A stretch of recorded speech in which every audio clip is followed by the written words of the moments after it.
Hello everyone and welcome back to Let's Play Pillars of Eternity. My name's Heliax and last time we started exploring Galvino's workshop here and it is just full of traps.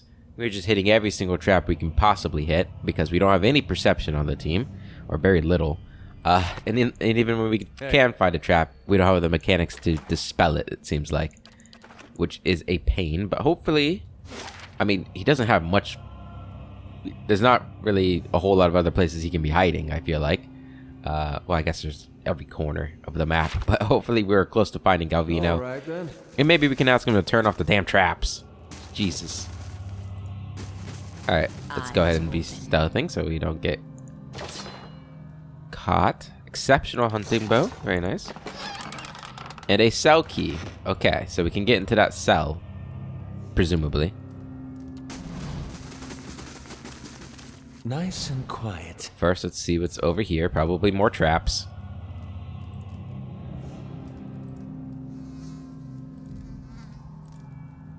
Okay. There's a lever. I knew it. I knew it. Unlock with workshop key. There we go. Oh, okay. He was right here. Hello. An elderly man hunches over a cluttered desk in the back of the workshop. His flesh is pulled tightly around thin, fragile-looking bones, except around his neck, where it hangs in loose wattles. He turns as you enter, a scowl already chiseled into his lined face. Back again? I told you.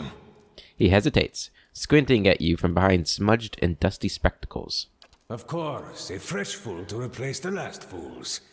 What brings you stomping through my workshop, eh?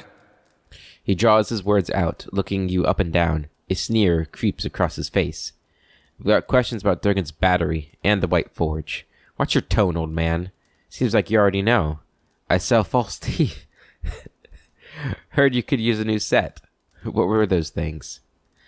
Seems like you already know. And an accent I hear too rarely around these stammering mountain folk. But you go straight to business. We appreciate that, don't we? Hey. He turns to the bronze golem over his shoulder. Anything for a breather from your endless yammering. Oh, she looks awesome. The Devil of Caroc. The voice echoes from within the golem. Aye, I've got a fancy for this in already. Hear that, Timora? Another who would tolerate your barbs and insults. Anyhow, clear your throat. Get on with it. I didn't come to listen to you two bicker. Wait, say nothing. Clear your throat. But you come seeking the White Forge, like they all do. He turns back to you. Boys with smooth cheeks and wild dreams. Girls with bright ribbons tied next to their scabbards. His voice rises and falls with the sing-song of mockery. Old men and women, too, seeking a final blaze of glory before they're snuffed out for another turn at the wheel. Sound familiar? His smile is rigid as he looks at you, and the corner of his eyes twitch. You said this all before, I take it. I had rather strive for greatness than wither in the shadows. That's a lot of bitterness. Maybe I should ask you the same thing. It's just another job.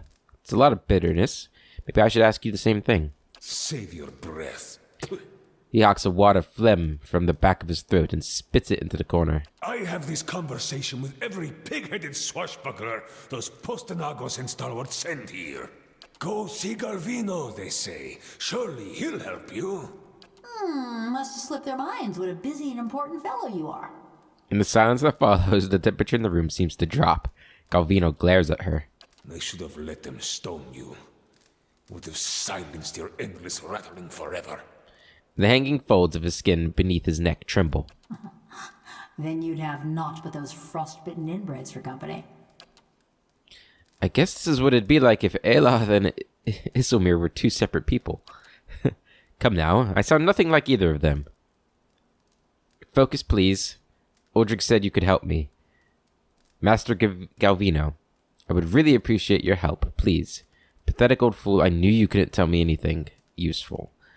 Focus, please. The only one young enough to have any sense. And since his mother runs that town now, who am I to argue? He laughs bitterly. The villagers and their adventurers hammer and pry at the battery as if they were laying siege to some moldering lord's keep. He swats the air in front of his face. But those stones were laid by some of the finest builders ever to have lived, disciples of Abidan in the truest sense. They will not fall by the whims of any kith. And the door itself, it is infused with living essence. He holds his hands before him, and his eyes are wide with wonder. So how does one get into the fortress? Use my intellect. The dwarves themselves must have had a way of getting in. Get to the point already. So that's why the dwarves disappeared. They got locked out of their own fortress. The dwarves themselves must have had a way in. Perfetto! This is the crux of the matter. He claps his hands together. The Pargrunen of Durgan's battery perished within their own keep, victims of a violent disagreement among their own commandants. His mouth twists into a wicked grin. Surely in the village you have heard stories, no? Disappearing caravans, tracks in the snow, screams from the high towers. He pauses, watching your expression with a recounter's glee. The work of spirits still trapped in the battery, and a testament to those impenetrable walls.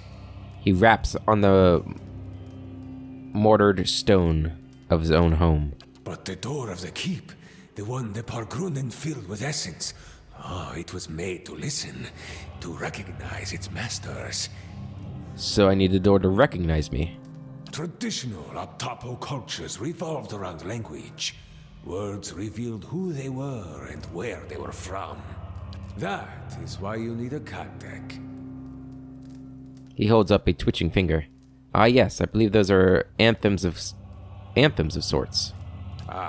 That's the simple explanation. He nods. Cantek is a statement of purpose, a declaration of identity. Each is unique to its stronghold. Thus, to enter a fortress like Durgan's battery, you would stand at the gate and recite its Cantek. He spreads his arms, his face aglow. Yawn. Fascinating. Very well. Where would I learn this Cantek? What an incredible tradition. Thank you for sharing, that's very interesting. I don't need the history, I just need to know how to get into Durgan's battery. Very well. Where would I learn this Cantek? To learn the Cantek, you must speak with one of the dwarves of Durgan's battery. A shame they are all dead, no? He rubs his hands together, pacing. But no doubt their souls live on in one or two of the villagers of Stalwart. Like fine wine poured into a cheap pot. Derision curls his lips. But to identify them, that is the first problem. You would need the skills of an animancer. I'm a watcher. The golem swivels her head sharply toward you. Her mask of a face and the glass eyes behind it betray no emotion, but it seems as if she's watching you carefully. A watcher? Diverus? If this is true, then you could find a sole descendant from Durgan's battery, no question. But the greater difficulty remains. Galvino rubs his gaunt, whiskered cheeks. You would have to learn the Cantek from the dormant soul. And to do that, you would have to awaken it. How would I do that? An awakening is merely the jolting of a dormant soul into consciousness. He makes a bursting motion with his hand, splaying his fingers wide. When such things happen normally, it is because something has reminded the subject of a past life, often violently so. He smacks his workbench with surprising vigor. Aloth flinches. Thus, to awaken one of the former dwarves of Durgan's battery, you will need to address that soul, and preferably by name. He folds his hands together, steepling his fingers. But show some care. When you examine these souls, whatever it is you watchers do, you may see images, memories. He leans forward, his back hunched. These are moments of special import. What you see will tell you much about the person, and perhaps the condition in which they awaken. He raises his hoary eyebrows and tilts his head back. Awaken them from a traumatic memory, and who knows? Maybe they awaken thirsty for blood. Or maybe you awaken someone else. He cackles again. Clusia, you mustn't do this. To condemn another to a fate like Merwold's. He shakes his head. Here, this has been tuned to the Aeon of Durgan's battery. Use it near the villagers, and it should tell you if one has a soul old enough to have come from the battery. He rummages around and produces an unfamiliar device. You have gained an item, Galvino's Resonance Amplifier, added to inventory. So the Cantic is all I need. Who can say? None have yet opened Durgan's battery. Galvino raises his hands, palms up. But the ones that came before you, I think they got close. You may wish to find them and see what they discovered. I found what's left of them, a journal and a tile. Most interesting. He adjusts his spectacles as he peers at the tile. They spent many days at the battery door. This looks like something that once belonged there. He taps the tile. But this awakening would be permanent, wouldn't it? Oh, yes. Whoever you awaken will live with the memories and the personality of a past life. Maybe peacefully, maybe not. His bony shoulders rise in a shrug. That is why you must pay attention to the soul you would awaken, no?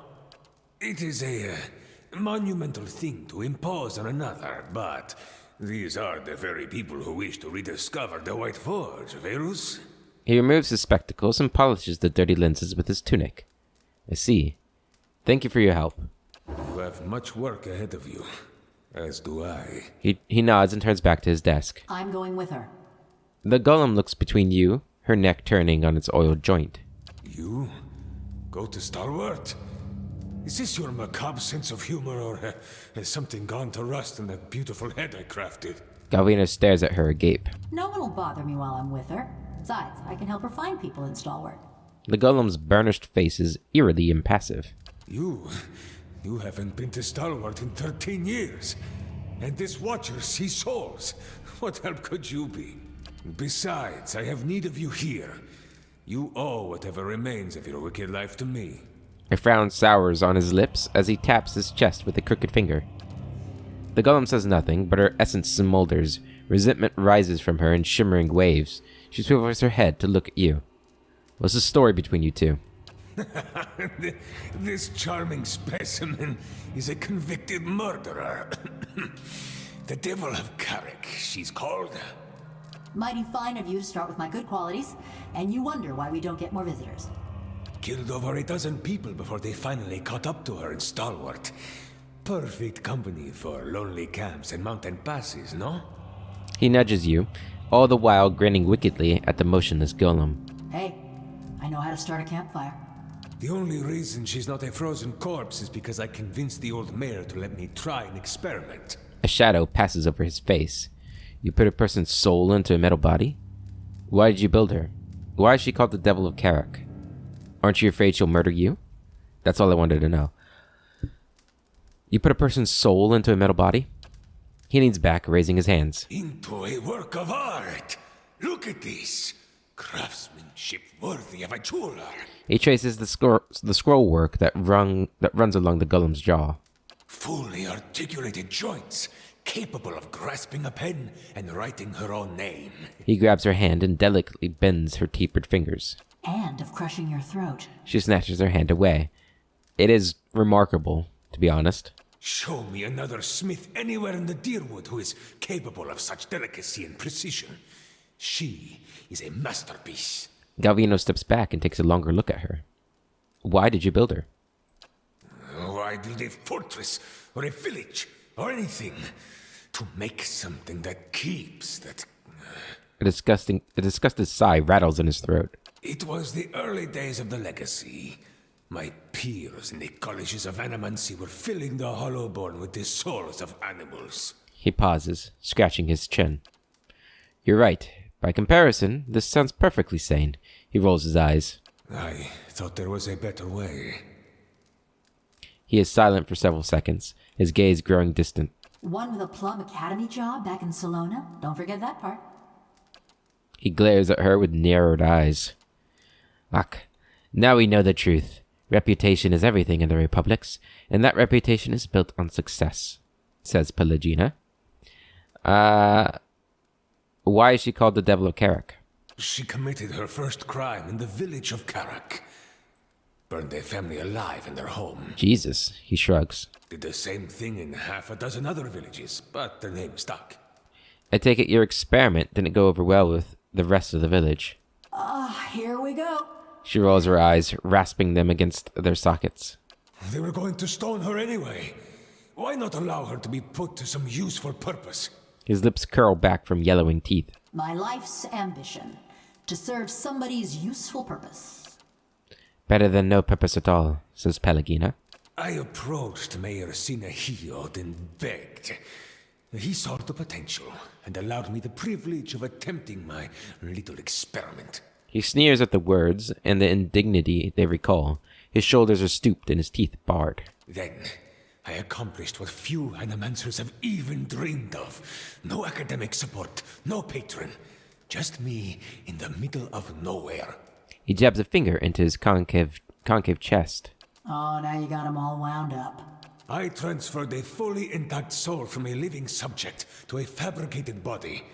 She retained her personalities, her memories, all of it. He claws at the air with one thick veined hand. Yet the villagers saw only a stolen corpse. He throws up his hands. This is like a sci-fi sort of story where you start like transplanting, moving human like bodies and souls and minds and stuff into like synthetic creatures and stuff. They're interesting. Aren't you afraid she'll murder you? She may be mad, but she's no fool. She wouldn't survive long on her own. If the villagers didn't send a hunting party after her, the Eramans would claim her. Her joints and mechanisms require maintenance, and she cannot perform all of it herself. See, he's reminding me. In case I get any bright ideas. That's all I wanted to know. She's a fine specimen, her personality notwithstanding. He waves one hand in a circular motion. The golem says nothing, but her essence smolders. Okay, we've seen that. I'd like her to travel with me. Quay?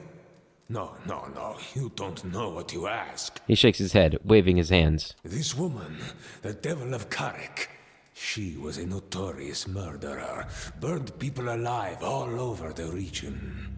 Besides, she works for me. After all, I am the one who preserved her. He straightens his back and looks you up and down, taking your measure. I'll pay you. She's a valuable assistant, and one I've worked hard to create. I must see payment for her services. I'm sure you understand. 700 copper for what she is seems like quite the bargain. Deal. Fine price for a blacksmith striker. Suppose I should be flattered. She turns to Galvino. And there you have it, a bargain. Okay, so what is she? She is a rogue. Level 9 rogue. Durance is still not leveled up. That's... Okay, well... Who do we replace? I mean, there's only really one choice, right? It's gotta be Pelagina.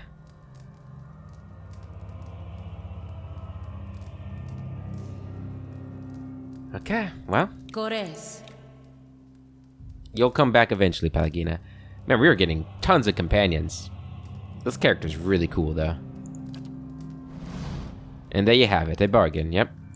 A moment. You are going back to Stalwart, yes? Perhaps you could do me a favor. Galvino gives you a thoughtful frown. Tell me about this favor. There is a man in the village named Grinde, the head fisherman. Uh-huh. The rest of Stalwart kisses his feet because he fills their stinking blades with speckleback. But I know he's not as virtuous as he seems. His face crinkles in a vicious glee. Or in vicious glee. Seems like you have a history with this guy. That self-righteous meddler engineered my eviction from the village. He turned them all against me. Now I want him to feel the scorn of those mush-brained imbeciles. What exactly do you want me to do to him? Humiliate him, of course. Show his neighbors what he truly is. And let him live with the disgrace. He points vaguely in the direction of the village, his thin arm trembling. He's always been a ripple sponge addict. Just got good at hiding it once his sainted sister died and left him in charge of the fishery. But he keeps a stash in the fishery, Sneaks in at night when the others have gone home, and emerges sluggish and red-eyed a few hours later. Sounds like he's not hiding it very well then. I want you to expose him. Go to the fishery after dark when it's empty. Find his ripple sponge and show it to Renengild. I see. Do not answer me now. But when you return to that festering eyesore and smell the stink of fish that hangs in the air, consider what I've said. He grins. Your misgivings collect like grime on a doorstep. But think, if this Green Day is a fraud, does he not deserve to be exposed? But be sure to approach the fishery by night, when it's empty. They will give you no end of trouble if they see you stealing during the day. I have questions about the Devil of Caroc. As must the gods themselves. He looks to the ceiling and opens his hands.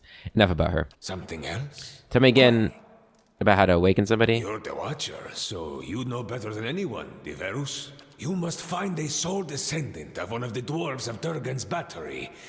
Talk to the villagers, look into their souls, whatever it is you do. He waves a hand. When you find such a one, remind the sleeping soul of its old name. Awaken it thus, and it can teach you the Cantech. I wanted to know more about the expeditioners who came to you before. As would I, but there is little to tell. They never gave their names. He tugs at his whiskers. But they seem to know more about the battery than the others, which is unusual because they did not seem like typical adventurers. He raises his snowy eyebrows.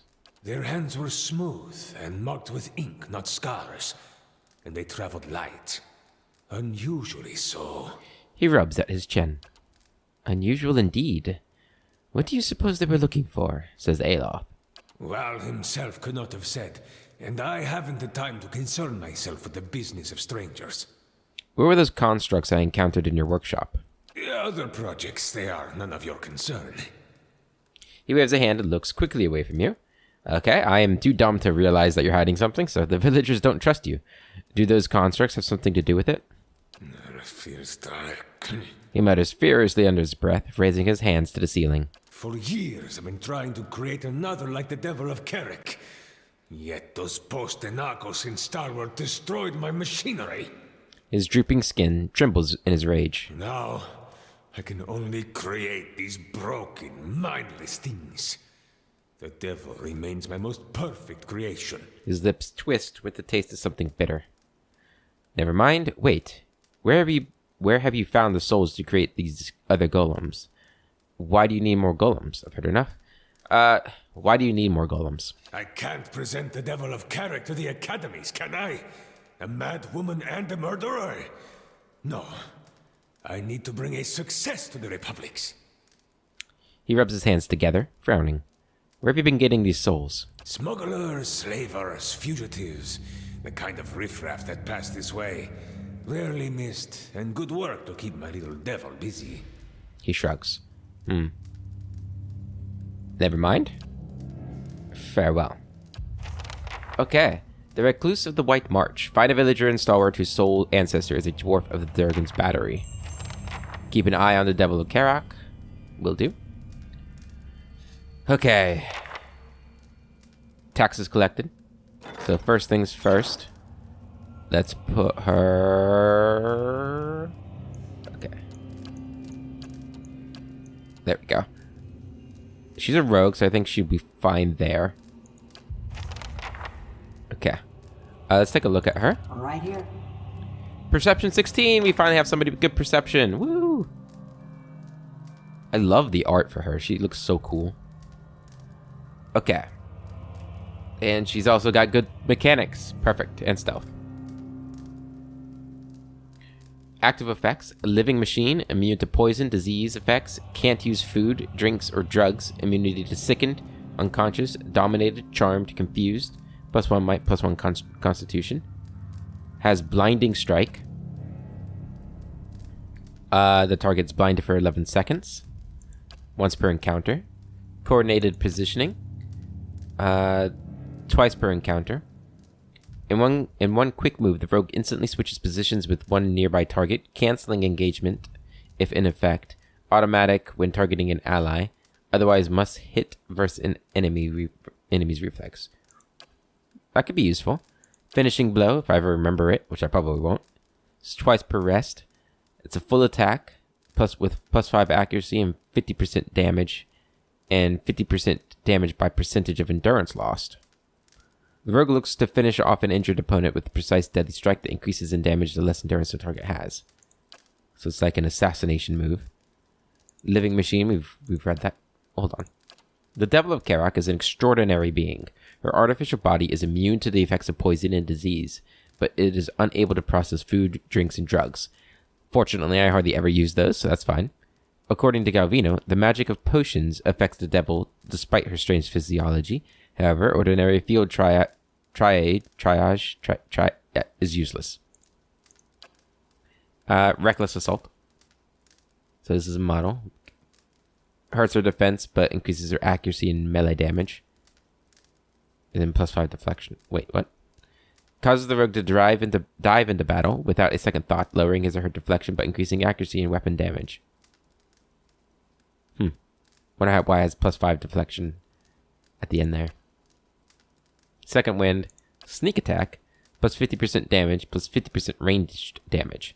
Uses the rogue's ability to approach unseen, adding weapon damage to their attacks when the target is blinded, flanked, hobbled, paralyzed, petrified, prone, struck, stunned, or weakened, as well as when any target is struck within 2 seconds of combat starting. So we need to make sure that she's flanking everybody.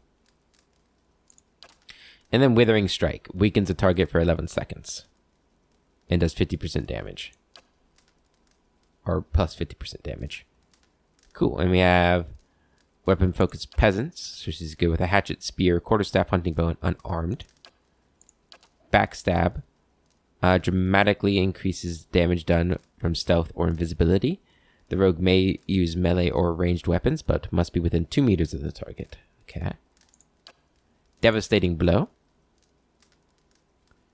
Twice per rest. This has +5 accuracy, does 50% more damage. Okay, so this is... Did we already read that? No, that was Finishing Blow. So this is different than... It's the same thing, but different. Oh, it modifies Finishing Blow. Okay. I see. Cool. Inventory-wise, what do you have? Nothing. I'm assuming I can't change this. Yeah. Alright, well, you're using a spear. Let's see what else we got for you. How do we know if she's trained in something? Does it say? Like, I feel like this could be a good weapon for her.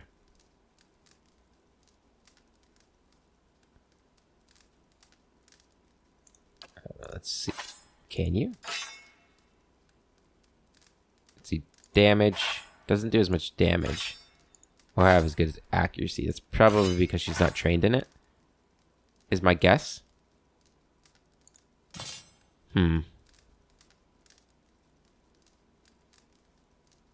wish I could see, like, all the weapons that she's able to use well. Maybe that is all the weapons she's able to... Okay, let me go back to her stuff. Where is it?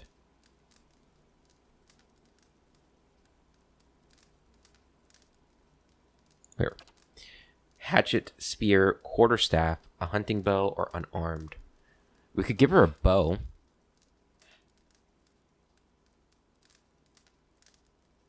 Would that be a good idea?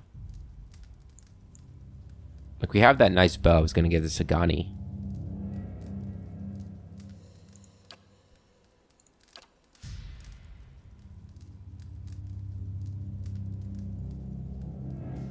Yeah, this doesn't have a range thing. I think it's only like backstab that has a range. It has to be within 2 meters. Which I guess is not a great thing. Looks like sneak attack could still work. So it's just backstab that would be affected by that, I think.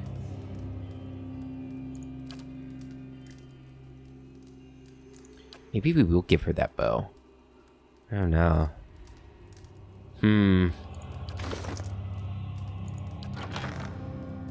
We don't have anything else to give her that would be good, right? We could always unbind it, right? Where is that bow at? Oh, it's right here. It's a hunting bow. Yeah, we could always unbind it. That's a cool looking bow.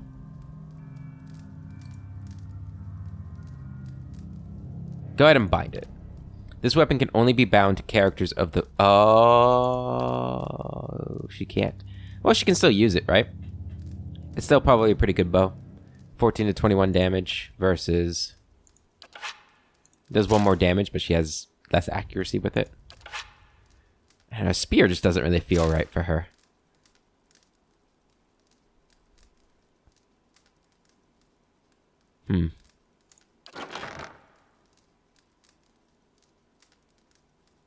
It's strange that the spear does so much better accuracy-wise. Must be because of her stats, so maybe she's meant to be...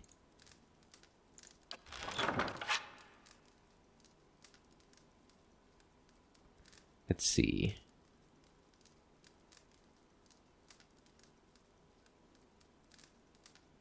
Why is this so much worse?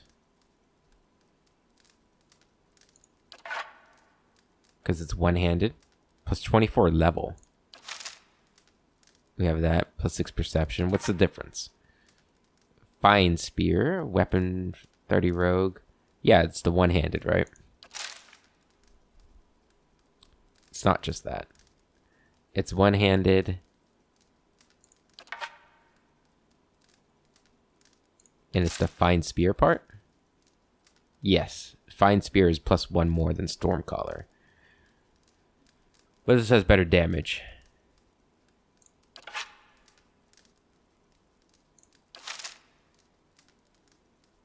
We're going to use it with the bow for a while. See how it goes. As for the other stuff, what else do we have for you? We're going to give you this, actually. Plus 1 stealth. Yeah, we're going to give you that. There you go. Minor spellbind. Can't use any of those, so this is the only other thing we could put on you. I guess you might as well wear it. Why not? I want to give you... Can you wear helmets? Sure, put a hood on. That might, I don't know, disguise you a little bit more. And I think that's everything we want to give you. Can't give you armor. She looks really cool. I like her. All right. We're good to go. Is this stealing? No, it's not. I'll take the free stuff. Hey, get out of there. Let me... he commented, but it's not stealing, so I'm going to try.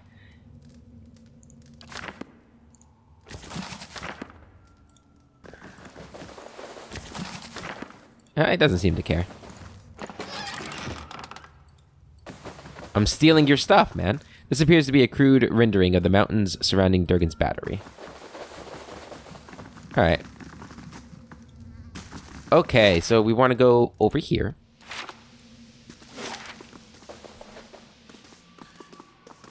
We want to get through this cell door, see what's up in there. And then we want to also see... maybe there's a lever I've been missing to open this up. That could be a possibility.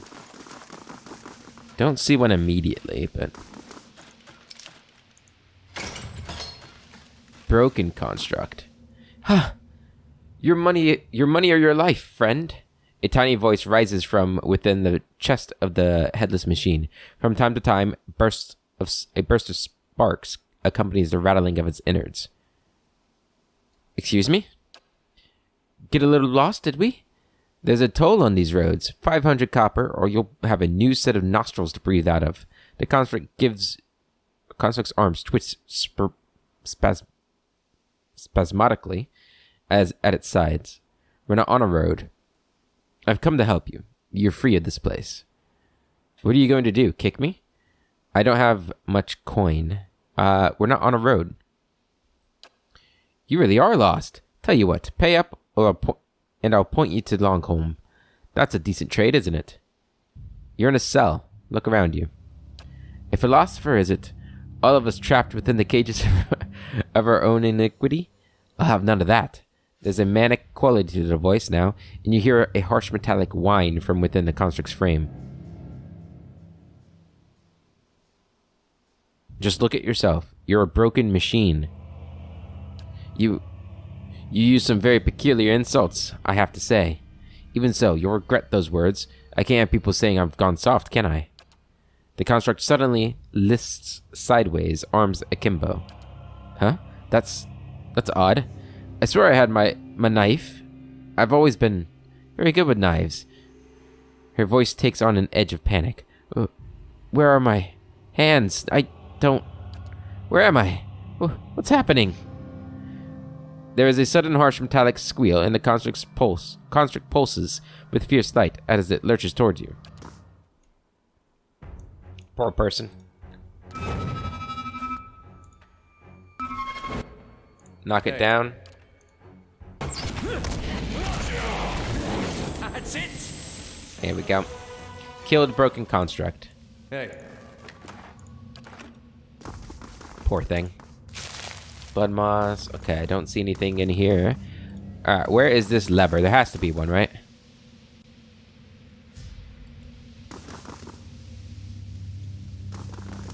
Where would it be? Where would it be? No. Huh. I don't know. I don't see anything. Well, I'm guessing maybe there's like a perception check I needed to have made. Nice and quiet. Maybe the devil can perceive something as we stealth past it.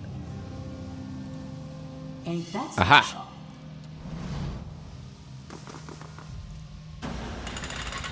Perfect.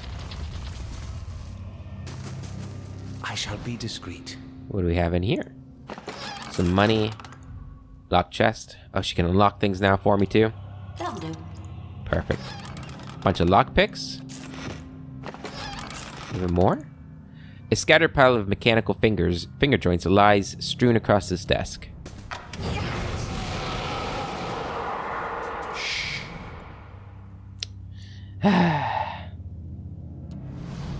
All right then.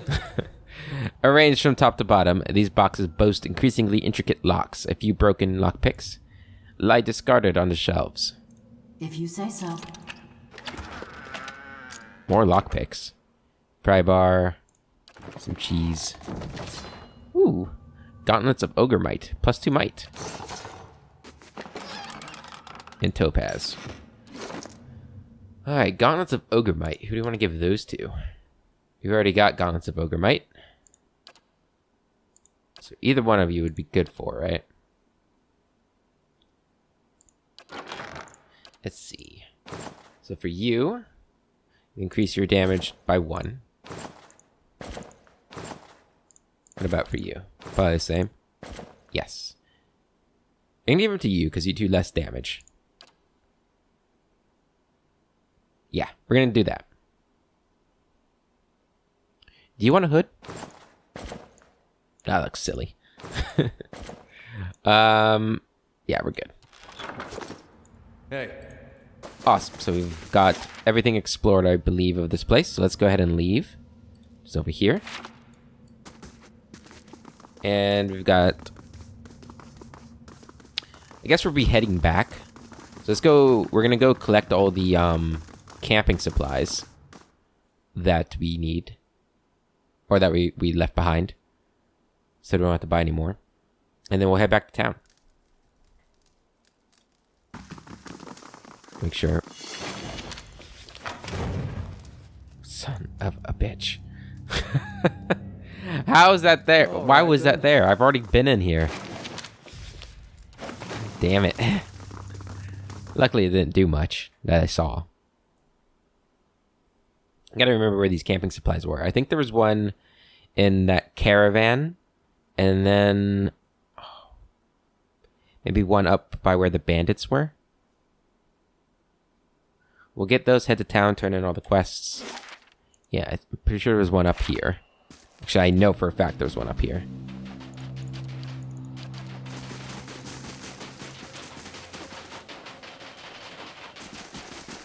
I don't know what my party's going to be when we get back, because I'm liking some of these companions. Like, I really like Zawa and the Devil.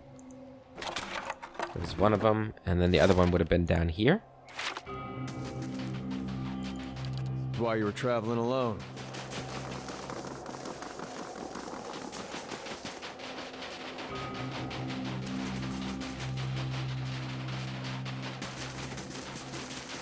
Hey. Right here? Yep, there we go. And this was the locked chest, which we can now unlock. That'll do.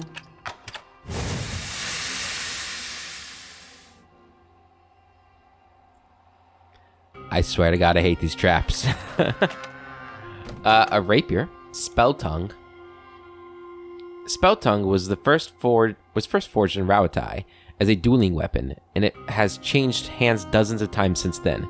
Its forked tip, undulating blade, and blue coloration made it a quick favorite among novices whose confidence often outpaced their skill. It was more recently won by Matapa, a young woman from one of the wealthy Amua families in Tangira. With the blade in hand, she declared to her parents that she would take Spell Tongue and seek her fortune in Takoa. As a duelist, her parents attempted to dissuade her, but her resolve became clear, and they eventually offered their reluctant congratulations and threw a great feast in her honor. After Matapa had drunk her fill of wine and gorged herself on buttered lobster and sea snails and cream, God, that sounds delicious. Her mother challenged her to a duel. Matapa laughed, but her mother promised her that if she won, she would receive half of her family's fortune the next morning. If she lost, she would surrender Spell Tongue without complaint. Matapa regarded her mother, a petite woman, by Amua standards, with little combat experience. She accepted the duel and the duel began. Matapa brandishing Spell Tongue, and her mother armed with a wooden practice sword. Matapa's mother was nimble, and Matapa's thrusts and ripostes were quick but sloppy. Her mother led her around her feast table and into the darkened courtyard where Matapa tripped, falling. Matapa ran Spell Tongue through her mother's thigh, even as the older woman held her wooden sword to the younger woman's neck. The onlookers declared the duel a tie, and Matapa received her inheritance at the cost of her prized sword. Matapa's parents quietly sold the blade to a merchant bound for Direwood, and Matapa, sobered by her loss, abandoned her ambitions as a duelist and instead became a successful playwright. Interesting, that's not how I thought that story was going to end. Bracers of deflection, +9, nice. What are you wearing? I think I gave you these, right? Yeah, I want to keep those, I think. Who does not have bracers? You do not. You get these then. Good. Help you survive a little better. Hey. Alright, now we can leave. So over here. Real quick.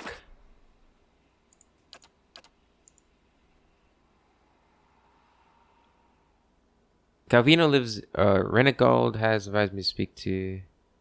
Wait. I was hoping...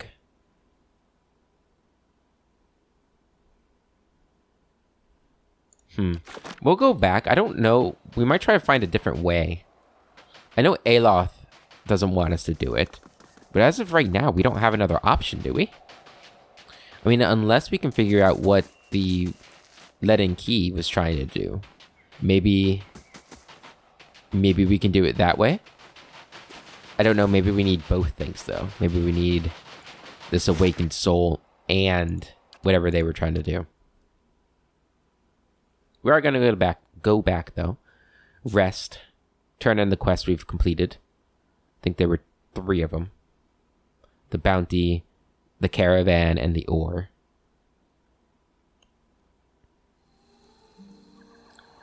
Dunrid Prison leaves the stronghold. A wanted criminal by the name of Nairi, the Deft Hand, has arrived at the stronghold seeking aid.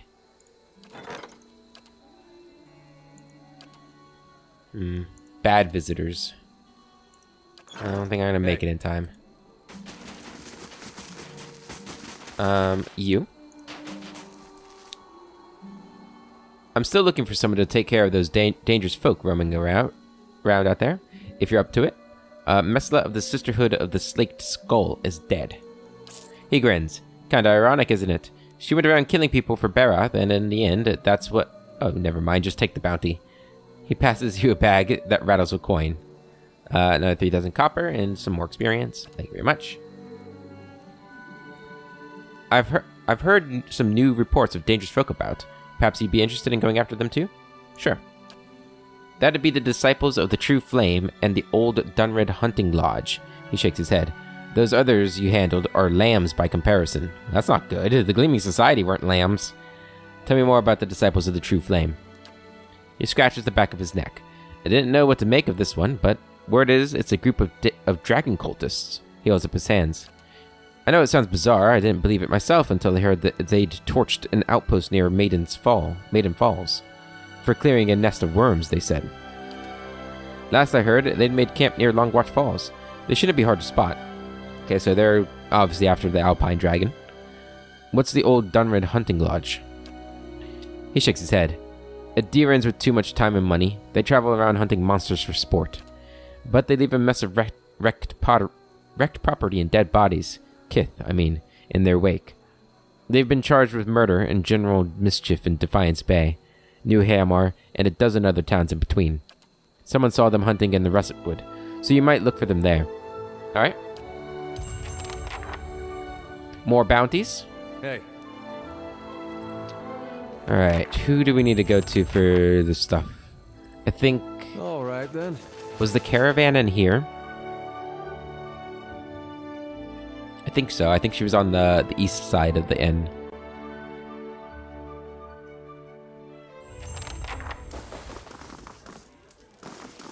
Yeah, here she is.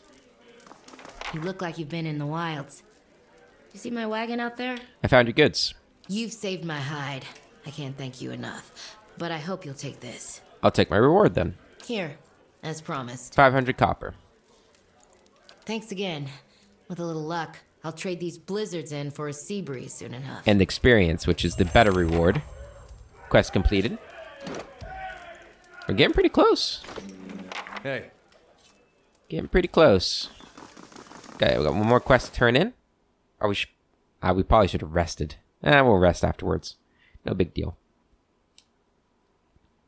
I want to go to the merchant anyway.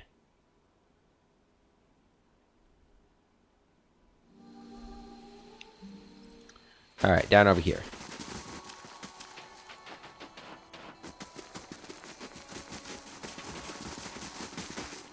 Show me your wares.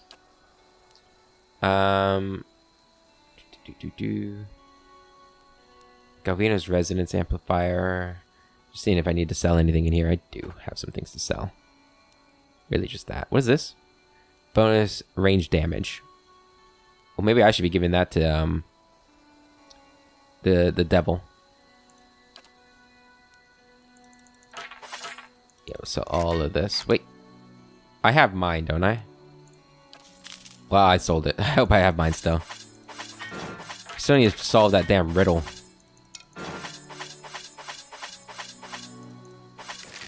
There you go. Trade all that.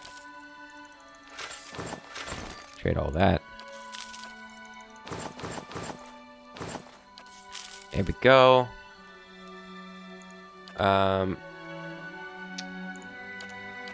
Wish I could just see your stuff. I don't remember what. Okay. Nothing there that I want to look at. Oh, you had tundra clothing. So you didn't really you had this.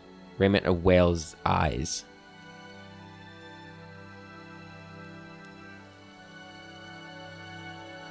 It's pretty cool. But I don't think it was better than anything we have. And then you had this stuff. The ultimate hat of alluring perfection. Right? I remember reading that. You had this.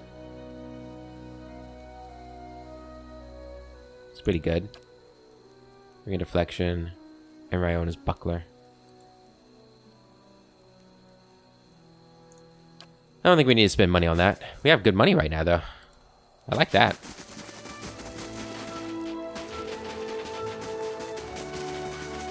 Alright, Ista. I hope you've had some luck. And do take care with that device. It has a few rather delicate components. I didn't find any ore deposits, but I did find this. What? So it works? What a day! But why these gems? I didn't think the device would be able to pick up inert Audra. Fascinating. I have to study this further. But all the same, it worked! At last! A breakthrough! With that Audra to work from, I can refine the enchantments. We'll be digging up iron, gold, Audra, all of it. Happy to help. This is going to change everything. Oh, and I won't leave you empty-handed, of course. Here, I had this set aside for supplies, but I don't think I'll be staying in Stalwart much longer. You have lost an item, white Audra gems, and gained 800 copper. I won't forget all you've done for me. They'll hear about this back home, I promise you. Who knows? Perhaps they'll name the next battery after you. Perhaps. Another bundle of experience. Another quest done. Alright, it's nighttime right now, so let's go ahead and investigate the fishery. What happened? The page unturned added. The quest expires in 3 days. Ooh, new quest. A series of murders has shocked and terrorized the scribes of White Rock Isle. Sequestered in their island monastery in the Boot of Andra, they have had little success reaching out to the mainland for help. Though renowned for their integrity and artistic talents, the scribes may be unknowingly harboring someone who is attempting to sabotage their work on forbidden books. We can't have that. Durrance, it's all you, buddy. Oh, we can talk to the devil as well. Village was a touch livelier when I saw it last. Ain't saying much, though. Her head swivels as she looks around. What do you remember about Stalwart? A bitter cold and a persistent odor of fish. And that were just the people. Why did you want to come back anyway? Anything's better than Galvino's workshop. You ain't heard the old buzzard sing. She turns away again. Anyway, what about you? We seen lots coming through, trying to crack the battery, but no watchers. She looks back at you, her black eyes glittering. Stalwart needed my help. I've got my eye on the treasures in Durgan's battery. There's another group that passed through before me. I need to know what they were after. I want to discover the White Forge. I'd rather not discuss it. There's another group that passed through before me. Ah, looking for someone. That's a familiar yarn. She nods slowly, rocking her head on broad, steady shoulders. But don't let me keep you from the sights and sounds of Stalwart. They're easy to miss. She rests her hands on her hips and turns to look around. I wanted to ask you about something else. The black marbles of her eyes scrape against their sockets as she looks at you. Galvino said you murdered several people before he transferred you. Effigy's eyes, that man loved to talk. Her eyes roll in their sockets. Tell me why you killed those people. If it's sane and logical reasoning you're wanting, you're gonna be disappointed. Ain't no sense in any of it. I've heard parts of your story from others. I'd rather hear the rest from you. Something drove you to kill those people. It obviously matters. I just want to know. If you're going to travel with me, I need to understand this. I want to know whether I should be worried. Maybe I believe there's something good in you. Something drove you to kill those people. It obviously matters. A soft, hissing noise comes from the bronze golem. You recognize it as a sigh. Mayhap you've heard of Coldmoor. Was a quiet, forgettable patch of the woods. Till a pack of rabid clodhoppers set it afire. The fingers of one hand twitches and clicks against one another in a pair of sudden, spastic motions. That was the start of the purges. Dear Woodens killing their own. What exactly happened in Cold Morn? To Cold Morn. A sudden burst of heat flares from her seams as her essence surges and boils. A farmer on the other side of the mountains woke up one day with his head all aflame and took it for the gibbering speech of his god. And so did a few thousand of his countrymen. So when he tired of Vorlus fields and marched west, a horde of armed Hicks followed. You're talking about Widewind and the Saints' War. What do you mean? Blind obedience to any god is foolish.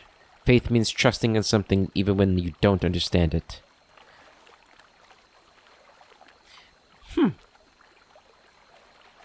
How do we feel about that? How does Klesia feel about that?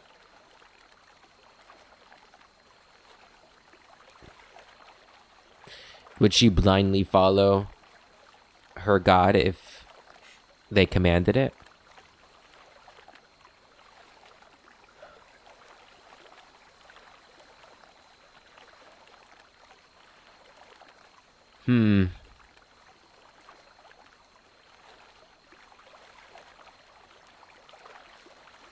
This is tough. I don't know. Like, I don't want her to be blindly obedient, but I feel like maybe she would be if her god commanded it. I guess it would depend. I don't know. It would depend on what the god's asking, right? Like, if Margaret came and told her to just, like, slaughter innocent people, she wouldn't do it. Blind obedience to any god is foolish. Careful. Wouldn't want your god to hear you spouting heresy. She wags a finger. But plenty were willing to follow Widewind on his blazing crusade, celebrated his coup in Raid Ceres by invading the Deerwood. Most of his forces headed north to Helgot Citadel, but a lucky few thousand ventured through the mountains. Through Cold Morn. We let him pass. You were from Cold Morn? When I heard what happened out there after the war, I couldn't believe my ears. Fine line between couldn't and wouldn't. Why didn't you try to stop the Red Sarens? They had us clean beaten numbers. Even bumpkins like us figured that. Just look at Mercy Vale. They fought back. And now there ain't one stone standing atop another in the whole village. She sweeps one bronze palm across another, metal screeching. Besides, we asked the Duke for help. Told him Widewind's troops was coming through the mountains. Seems he had better uses for his soldiers. She crosses her arms over her plated chest. So we let Widewind's soldiers pass. Left him for the Duke to wrangle on his own terms. You hear a soft clink as she flicks her wrist. So Cold Morn was purged in retaliation. Was after the Godhammer made a fine grit out of Widewind, when Deerwoodens were running on rage and looking for something to burn. You catch glimmers and glints at her seams as razor-thin wires pull tight within her body. They came at dark. Hundreds of folk. Every one of them mourning someone lost in the war. A dry chuckle ticks in her throat. Must have decided it was our duty to escort their dead back to the wheel. They didn't light their torches till they had us surrounded. Time we saw them, there was a ring of fire closing around us. She pauses, and a mechanism in the back of her skull clicks dully. I woke. Ran to the window. Whole village were a maze of flames. Couldn't see nothing for the smoke. And the screams. Her thumb spasms to a strange, rhythmic beat. Most ran for the streets. Got caught by the mob. Others hid, let their houses burn down around them.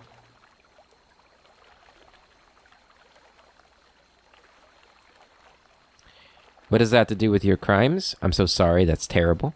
Someone should have made those thugs pay.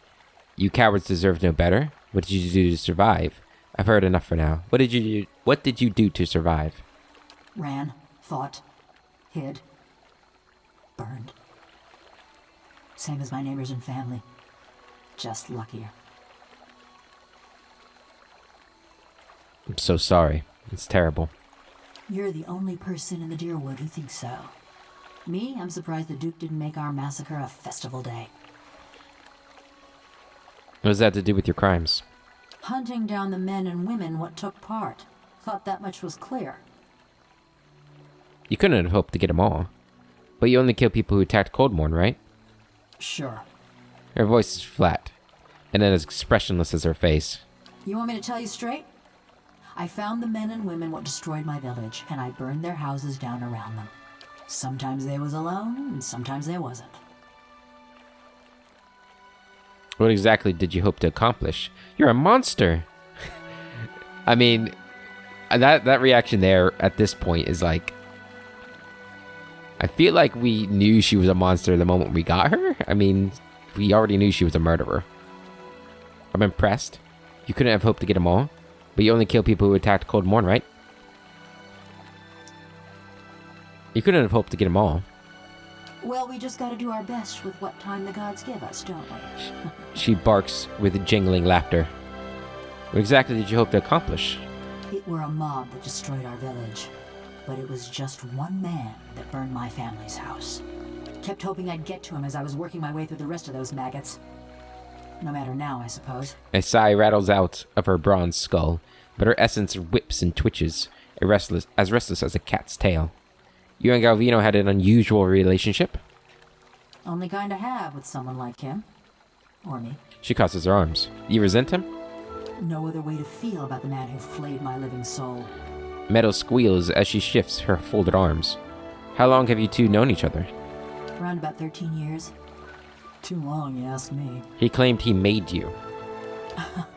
He'd spread butter on bread and claim he made something. Never been accused of modesty, that man. Her eyes roll wildly. He managed to stuff my soul into this heap of bronze, true enough.